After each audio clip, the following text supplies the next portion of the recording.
Assalamualaikum warahmatullahi wabarakatuh. Nah, oke teman-teman, jika mempunyai lampu LED yang sudah rusak, mati total atau tidak berfungsi lagi, jadi saya sarankan jangan dibuang dulu ya teman-teman ya.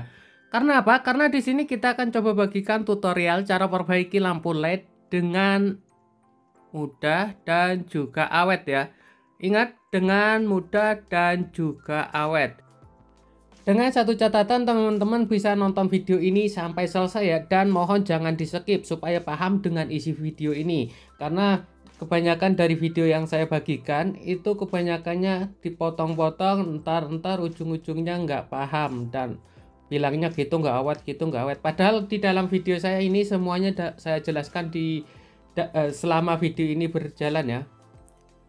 Oke, usahakan kalau untuk perbaikan lampu itu dicek ulang ya teman-teman ya, untuk memastikan untuk lampunya itu masih hidup atau tidak. Biasanya kan ada lampu yang katanya mati, ternyata itu hanya di fittingan lampu yang rusak, lampunya masih bagus. Nah, jadi usahakan dicek seperti ini. Oke, untuk selanjutnya kita lepaskan di bagian mika kaca seperti ini.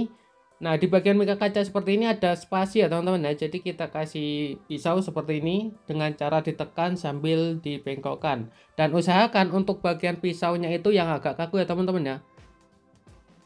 Ntar kalau pisaunya nggak kaku bisa bengkok ya.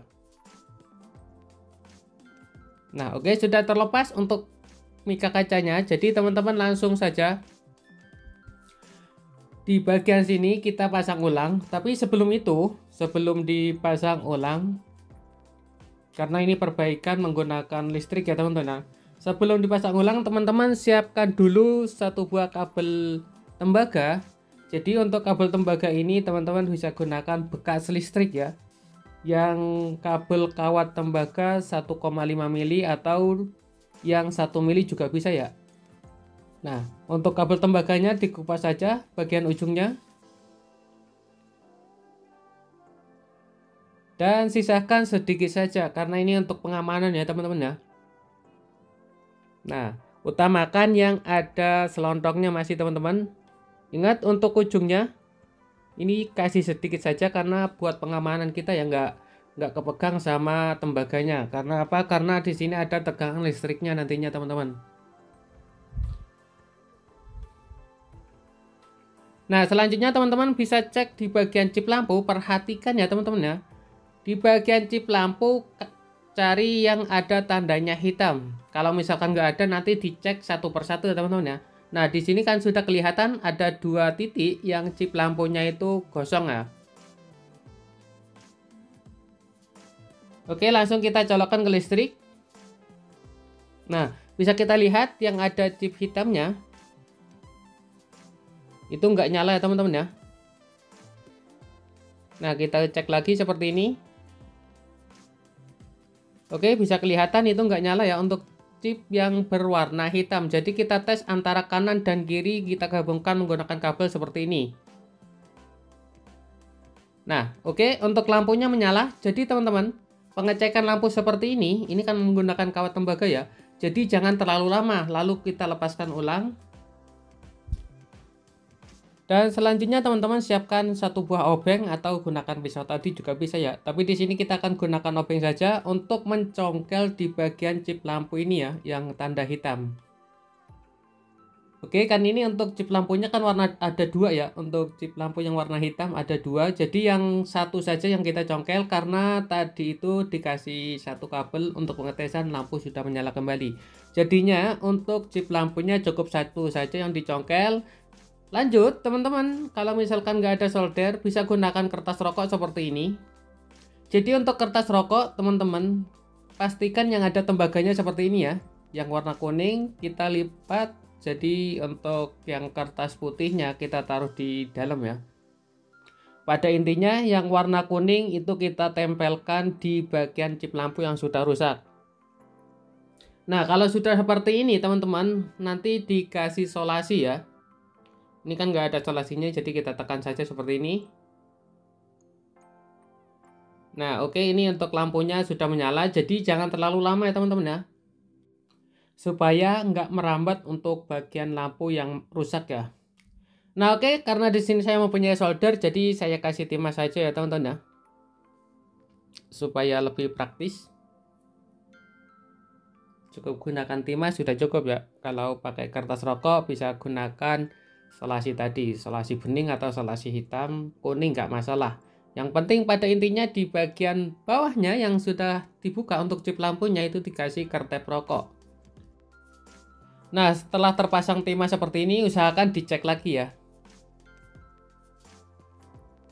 Nah, oke, untuk lampunya sudah menyala kembali. Untuk langkah selanjutnya, supaya aman, teman-teman bisa perhatikan di bagian mesin lampu seperti ini ya. Nah, kita perbesar seperti ini. Teman-teman bisa lihat itu di bagian resistor atau RS1, RS2. Nah, ini untuk ukurannya itu sama teman-teman ya. Jadi, untuk bagian resistornya, kita lepaskan salah satu teman-teman. Entah itu resistor 1 atau resistor 2 itu sama saja ya teman-teman ya, karena ini modelnya itu paralel ya. Jadi yang terutama teman-teman itu lepaskan cukup satu saja. Oke, untuk bagian resistor kembar ini lepaskan satu saja.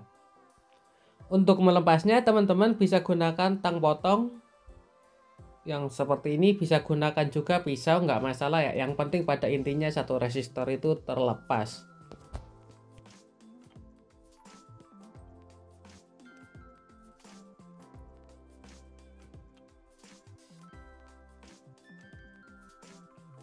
Dan dipastikan kalau misalkan sudah terlepas seperti ini, teman-teman bersihkan ya. Sisanya itu dibersihkan seperti ini. Nah, dibersihkan seperti ini, tersisa timah kanan dan kiri ya teman-teman ya. Oke, tersisa timah kanan dan kiri. Dipastikan di bagian tengah itu ada spasi ya. Oke, kalau sudah bersih seperti ini, bisa kelihatan itu kanan dan kiri ada timahnya. Jadi ini untuk pencongkelan sudah sempurna ya. Lanjut langsung pasangkan ke listrik dan lampu akan nyala kembali seperti ini teman-teman. Nah, oke, jadi pada intinya untuk lampu yang tadinya terang banget, ini hanya terang gitu saja teman-teman. Jadi untuk chip lampunya bisa lebih awet lagi ya. Oke, paham kan maksudnya? Untuk resistor yang di paralel itu malah berkurang ya teman-teman ya. Untuk resistor paralel misalkan 10 ohm 10 ohm jadinya 5 ohm dibagi 2. Karena ini kita butuhnya 10 ohm, ibaratkan seperti itu, jadi dicongkel saja teman-teman. Jadi ini hambatannya menjadi 10 ohm, ibaratkan seperti itu. Dan ini lampu bisa awet kembali, malah lebih awet. Karena untuk cahayanya nggak terlalu terang-terang banget ya. Nah, kalau seperti ini lampu sudah siap digunakan kembali dan teman-teman bisa langsung praktekkan di rumah. Dan jangan lupa bagikan video ini ke teman-teman, sahabat, kerabat, teman-teman semua ya, oke? Oke, baik, sekian dulu video kali ini. Semoga bermanfaat. Mohon maaf atas segala kekurangan saya dan terima kasih sudah menonton. Jangan lupa like dan subscribe-nya ditunggu ya teman-teman ya. Dan saya ucapkan terima kasih buat yang sudah like dan subscribe-nya. Semoga video-video terbaru selanjutnya bisa bermanfaat buat teman-teman semua. Sekian, assalamualaikum warahmatullahi wabarakatuh. Semoga bermanfaat.